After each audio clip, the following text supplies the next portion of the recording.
It's something that kind of speaks to me a little bit, but I wanted to just cover it with you guys. Um, so we're gonna start off in the campaign section. Now, just to give you a little background, I'm new into the MMO scene, so games like Star Citizen, um, or a game like Star Citizen, or specifically Star Citizen, was my gateway MMO to open up this world of possibility. Uh, so that was my first one. Then I'm also into PAX Day. That's about to come out in a couple more days. I'm pretty excited about it. I'm in a group. You got Ashes of Creation, and Star Citizen is the only ones out of all of the ones I've played that I don't have any like reservations about. It's 100% my type of MMO as far as like the realism that they're going for, the quality of uh the graphics, and then the options that you have within the game.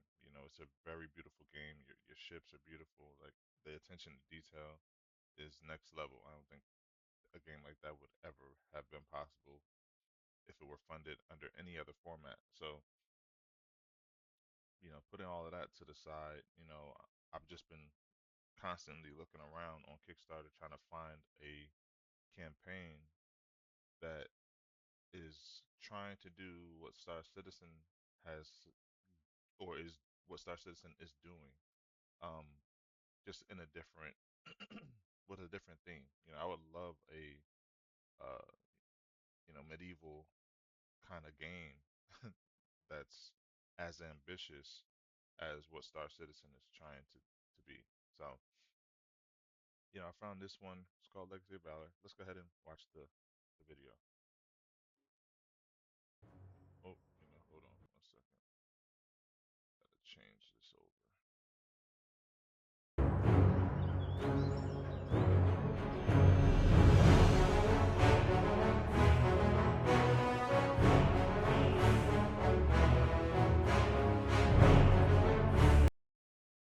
So lead your troops, conquer.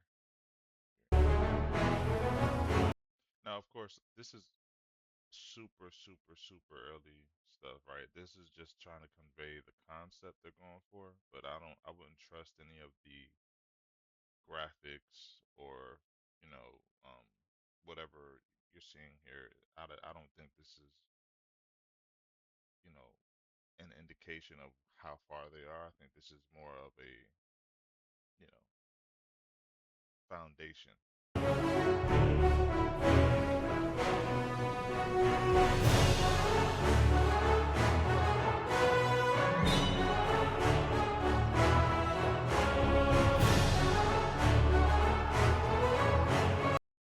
Like this would basically kind of be like a Daisy or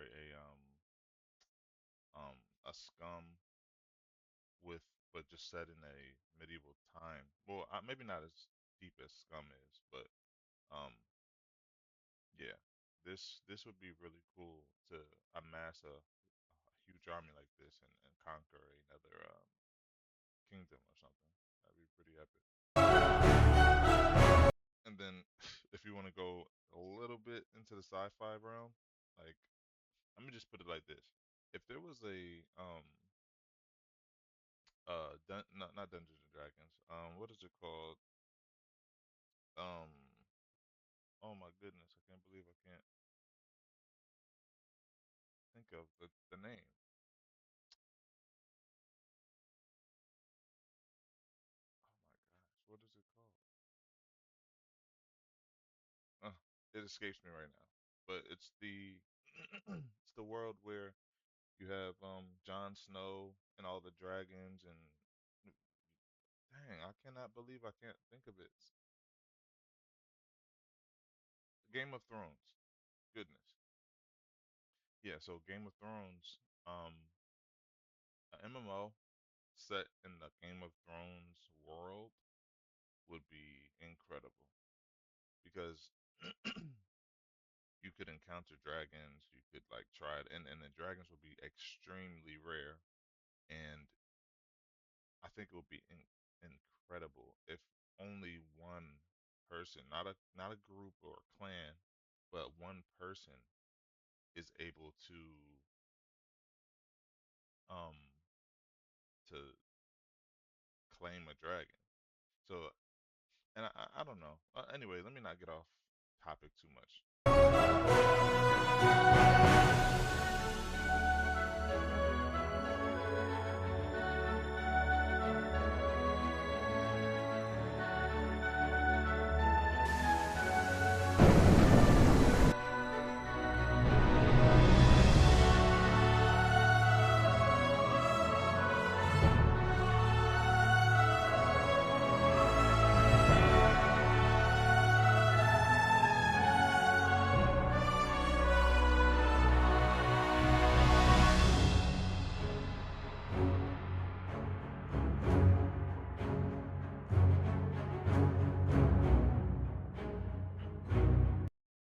Okay.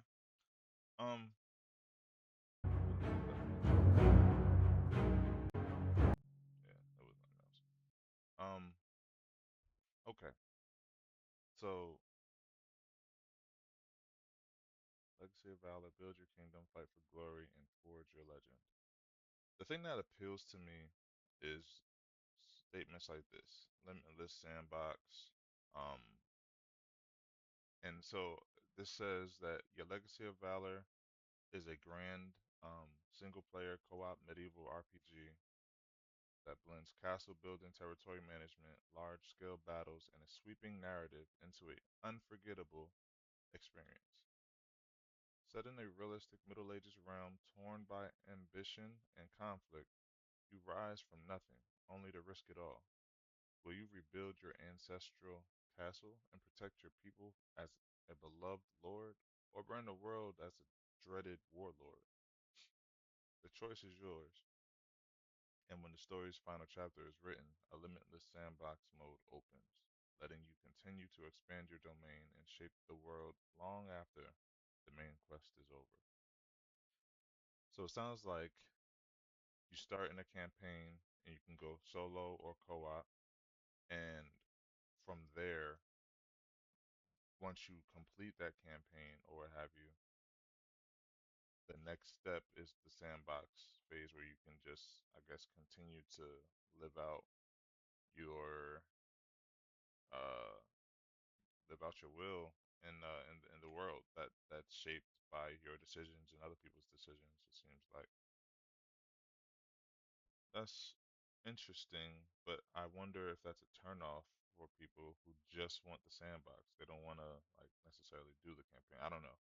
I don't know. I personally think it would be cool to.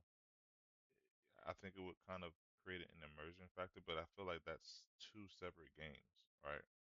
Again, it reminds me of Star Citizen. You got the Squadron 42 thing, which is the campaign and the world that tells the story. Then you have the persistent universe, which is Star Citizen, the sandbox, and that part lets you, um, you know, do whatever it is you want to do. Um, so I wonder if it will be two separate games in that same sense. But it's a great idea for sure. The features.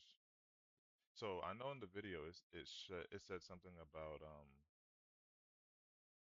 said something about um dynamic weather.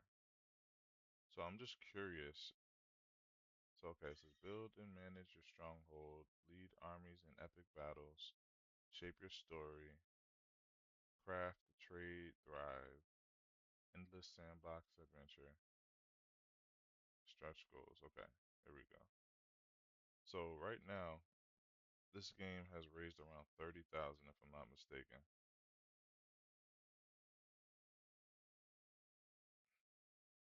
What is it at? Yeah, 35,161 backers. It's got a whole month to go. Okay. So right now we're not even at the base game. but I thought I saw dynamic weather on this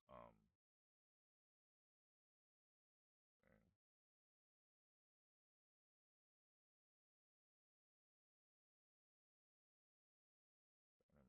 Dynamic nobility. I mean, living world.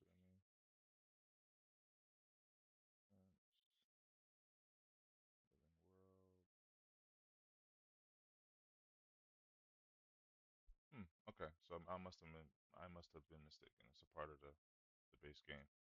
Um, yeah, I can't even lie though. I'm looking at these stretch goals, and these stretch goals, in my opinion, should be the game itself.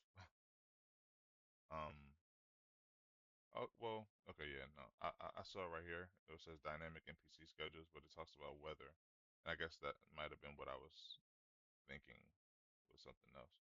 But like from me personally, if it doesn't reach the animal husbandry level, which I'm not so sure. It's receiving funding pretty slow, but I've seen games like just catapult out of nowhere at the tail end. So who knows? It's possible. But we're only at 35,000, so 30 days is a good amount of time. But I just don't know how many people are aware of this game. Also the the um the team. I'm not sure who they are, and that's what we're gonna like learn about now, I guess. And this is a solo developer. It says this is not a hobby. This is a full-time, all-in mission. So, hi, I'm Flip, the solo developer behind Legacy of Valor. My journey into game development began almost 2 decades ago with my passion for the Warcraft. Blah blah blah. Private. Wow. Okay. I mean, I don't. This is all like blah blah blah to me because I don't really know much about the WoW server and all that other stuff.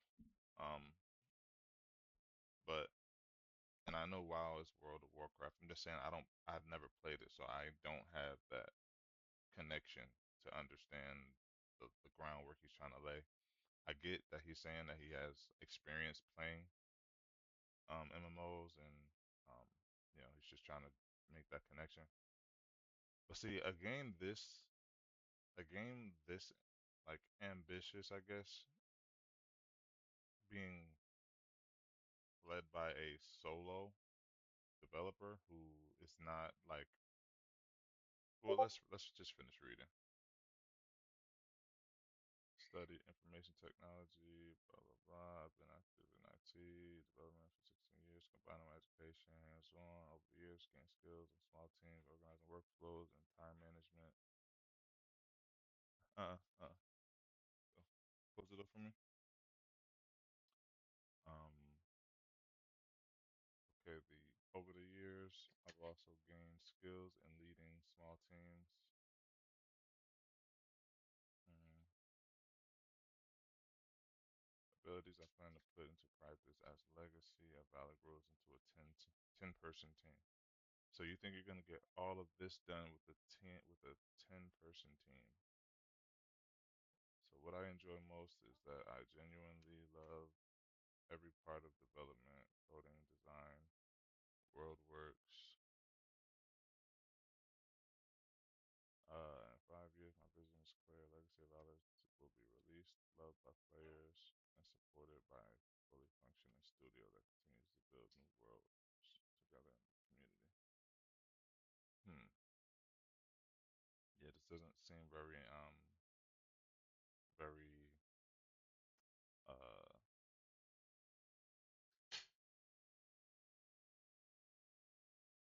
inspiring. Um, this doesn't really inspire me to back this group.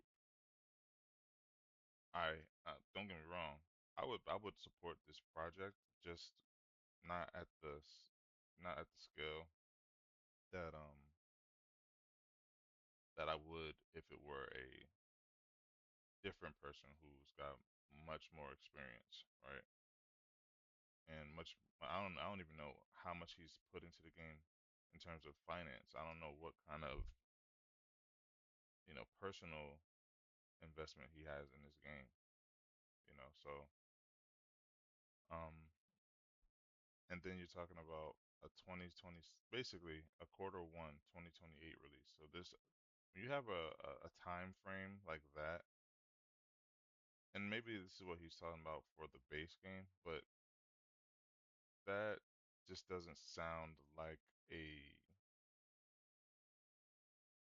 reasonable time frame to get every, like, if all these stretch goals are accomplished, which I don't believe will happen now that I'm really analyzing the reality of this project. um I don't see that happening in 2 years. We're at the tail end of 2025. You're saying this is going to come out the tail end of 2027. So you're saying 2 years is all it's going to take. And if you followed any other project such as Ashes of Creation or such as Star Citizen, you would know this is not going to take 2 years. This is going to take much, much more time. And you're likely going to need some form of server meshing if you're trying to have large player counts, which I would imagine is the case if you're, you know, trying to run an MMO. So, yeah, that's not very encouraging. So, um, gotta say, I'm still gonna support. I'm gonna at least do one of the basic ones, like let me see.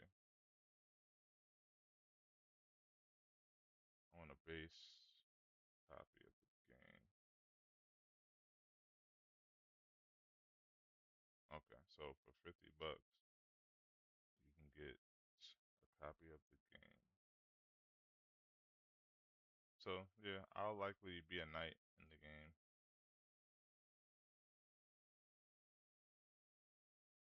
because that's the only supporter level you can come in at. That's going to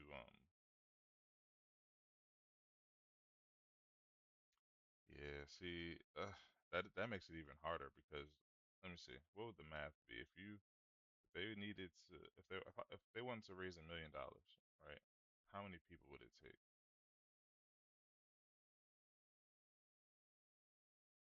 Yeah. So at $50, they're gonna need about a hundred, maybe, yeah, about 100,000 more. No, that's 5 million. That's 100,000, maybe 50,000 times. Okay, I'm all over the place with my math. Um, so let me see. Would that be 200,000 maybe? 50. Oh my gosh, what am I doing? 200,000. Is it 20? No, 20,000 will be five. Oh yeah, yeah, yeah. 20,000. Well, let's go with 22,000 times 50. All right, so 22,000, and hey, don't make fun of me for my math. I'm live and trying to think on the fly. My brain wasn't working for a second. But yeah, 22,000 people at $50 is what it would take for them to reach the stretch goal that I think is the most um base, like the bare minimum for it to be a good game, you know? So at one point, I said 1.1, but fine, let's just say cinematic dialogue. You get dynamic fiefdom rivalries, dynamic event systems. Like if you don't have the dynamic events and the fiefdom and all this other stuff, well, the living world, if you don't have those intricate details within the game, I don't see how this is even gonna compete with other MMOs that exist right now. Like PAX Day or anything of the sort without animal husbandry. So I mean, I don't know. And you're talking, you just cut this number in half. You're talking about with just what was that 22,000. So with just 11,000 people backing it, That's 11,000 though, y'all. 11,000 people would have to back this game, and at the $50 um entry point, 11,000, y'all. So I don't see it happening. Um, and that would only, again, that would only get us. That wouldn't even get us to animal husbandry. That would just get us to seasonal farming and foraging. And I don't. You don't have a game. You don't have a real game without the rest of this stuff that is going to pull new players in. Now, unless you're saying that you're gonna find a way to fund that extra stuff later, that's a different, it's a different story. But I just feel as though without all of these stretch goals, which personally to me, they should not be stretch goals. They should be it should be the goal, man. It should just be the goal. And I think your timeline is not realistic at all. And you're a one person show right now. And I'm sure with the money you can hire someone, but yeah, man, I don't see it. I don't see it. I'm not gonna lie. I'm gonna come back in about maybe in 20 days, once it's near the end of its pledge duration, um, and see how many people have contributed. And if the number is at least I can't even say triple. I'm gonna say if the number of backers, if we can get to 1,000 backers, then I might actually support this game.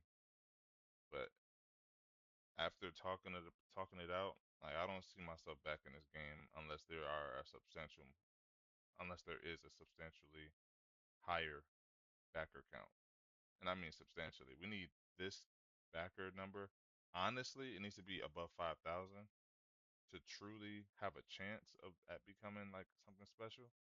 And if possible, they need to prolong it, like keep it up, allow people to continue funding as they come into the game, because that would also kind of take the Star Citizen type of approach, which would be great for the game. But, we would have to just see.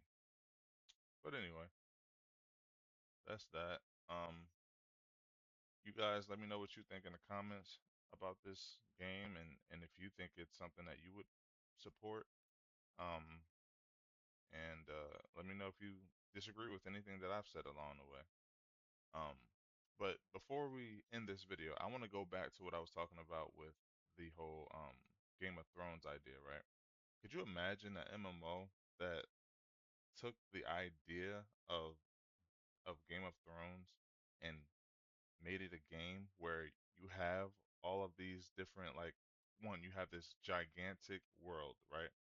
And so think Star Citizen, right? How it has, and in fact, that's what I would do. I would make one planet if it was, just I'm no developer or anything, but I'm just saying, just throwing this idea out there. I'll make one planet, one. I would almost make it one to one with the planet Earth. Obviously, create your own landscapes and things. But you have one planet. You have dragons, and I would have um probably some different types of monsters. I don't know what kind, but I would include some sort of monster uh um phenotypes in the game, and then you'd have your kingdoms, and every kingdom is created by or maybe not even a kingdom. I don't know if maybe you start off as a duchy or something, and the players, hmm, and maybe the AI in the game, because this would be a PvP VE kind of world, I'm thinking, and all leadership roles as far as being the king or the king, the ruler of a land would be AI run for the, at least when the game rolls out initially, and they have to be overthrown by the player base that's coming into the game, which would be us, the players, um, and factions. Your faction size, or whatever, can only be the size that you can accommodate. You know what I mean? So for instance, like, you can't just start an organization or a kingdom or whatever and start with a whole castle and so on and so forth. You have a maybe you have a house and you belong to a community, and maybe you organize amongst yourselves and decide, hey, we're gonna overthrow, maybe we're gonna take over the duchy, right? Or maybe we're gonna take over the kingdom and just shoot straight for the kingdom. And then once you take over that, then you can basically your org can grow based on the size that your kingdom is, that you can accommodate housing and facilities and such for the people that are part of your your kingdom. And I don't know, I'm just theory crafting right here, but I think that would be so cool. And then but back to the dragon. The whole thing about that is what I like, rarity in games, right? And dragons should be something that not everybody gets a chance to have, right? But it also shouldn't be based on skill entirely. There should be a large element of luck involved with an encounter with the dragon, right? Because I think there's so many different elements, right? For one, the dragon will, like, it should be accepted damn near that if you're trying to tame a dragon, you're no match for it, for one, right? It's, especially if it's huge, like if it's a large dragon. Um, so it could kill you if it wanted to, right off the rip. But it has to like you. It has to feel some sort of connection draw, right? And that should be a random roll. And it should be extremely rare. Like, it should be to the point where almost no one can tame a dragon. So that when somebody accomplishes that, it's epic. It's epic, right? And the way people play games nowadays, right? With having like, oh, I'm starting this, I'm playing this game and I have 10 accounts. So on this account, I don't care. I'm just gonna keep going up to a dragon and try to tame it, and it doesn't matter if I get killed. You know, it would eliminate that whole. Oh, I won't say eliminate, but it would cheapen the benefits that come with people having all these accounts. Or at the very least, it would make it very hard, right? I would make it to where you can't transfer anything between accounts. Um, because I don't like the idea of people having like more than one account. Like, if you're gonna play a game, bro, play the game right. You shouldn't have an account to test stuff out and another account to be a part of this org and another account to be a part of that org. Like, no, you have one account, and like, you suffer the consequences of your decisions. And that would make people play properly. So many people just don't care in games because it's a throwaway account. It's an account that they're gonna use to try to hack stuff or try to like break the game or whatever people, are inspired to do. Um, so yeah, I think it would cheapen that idea because everybody's gonna want the dragon, right? Or a dragon. And I would say, like, let's say if this world is Earth sized, then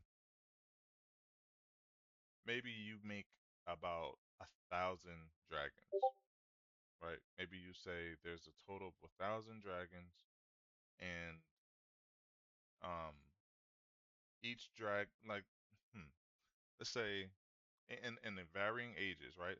And shoot, maybe most of them can be in egg form.